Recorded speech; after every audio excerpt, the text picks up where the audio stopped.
శనివారం సందర్భంగా నగరంలోని గోల్ హనుమాన్ వినాయక్ నగర్లోని అభయ హనుమాన్ ఆలయంలో భక్తులతో సందడి నెలకొంది.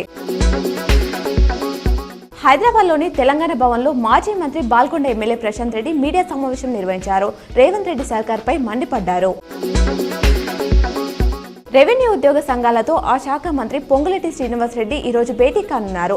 మధ్యాహ్నం 2 గంటలకు సచివాలయంలో జరిగే సమావేశానికి రెవెన్యూ శాఖ పరిధిలో పనిచేస్తున్న ఉద్యోగ సంఘాలకు ఆహ్వానం అందింది. వీఆర్ఓస్ వ్యవస్థ పునరుద్ధరణ, వీఆర్ఏల విలీనం, పెండింగ్ పదోన్నతులు, ఎన్నికల బదిలీలు వంటి అంశాలపై చర్చించే అవకాశం ఉంది. నందిపేట మండలం షాపూర్ గ్రామంలో శుక్రవారం ప్రమాదవశాత్తు ఇంట్లో అగ్ని ప్రమాదం చోటు చేసుకుంది. ఇంట్లో లేని సమయంలో ప్రమాదం జరిగి విలువైన వస్తువులు, బంగారం, డబ్బులు, ఫ్రిడ్జ్, టీవీ, బీర్వా, చీరలు, వంట సామాగ్రి కాలిపోయాయని బాధితురాలు సాయం ఆవేదన వ్యక్తం చేశారు. ఇల్లు కడదామని డబ్బులు ఇంట్లో తెచ్చి పెట్టుకోగా ప్రమాదవశాత్తు ఇల్లు దగ్ధం కావడంతో తీవ్ర నష్టం జరిగిందని బాధితులు పేర్కొన్నారు. నిజామాబాద్ జిల్లాలో శుక్రవారం నమోదైన వర్షపాతం వివరాలను వాతావరణ శాఖ అధికారులు వెల్లడించారు.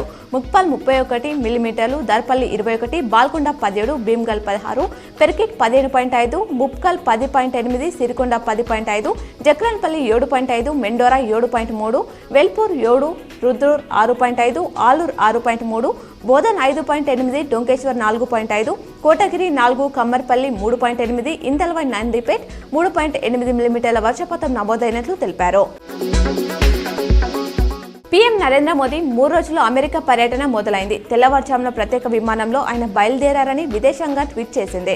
సెప్టెంబర్ 21న డెలావర్లో క్వాడ్ నేతల సమావేశం, 23న UN General Assembly summit of the ఫ్యూచర్లో ఆయన పాల్గొంటారు. సిరికొండ మండలం తుంపల్లి వర్జిన్ తాండా జీపీ పరిధిలోని మీరాబాయి తాండాలో ఓ వ్యక్తిని ఎలుగుబంటి గాయపరిచింది. ఆవులను మేపడానికి ఎప్పటిలాగే అడవికి వెళ్లగా నిన్న మధ్యాహ్నం ఎలుగుబంటి ఒక్కసారిగా దాడి చేసి తొడ భాగంలో గాయపరిచిందని బాధితులు తెలిపారు.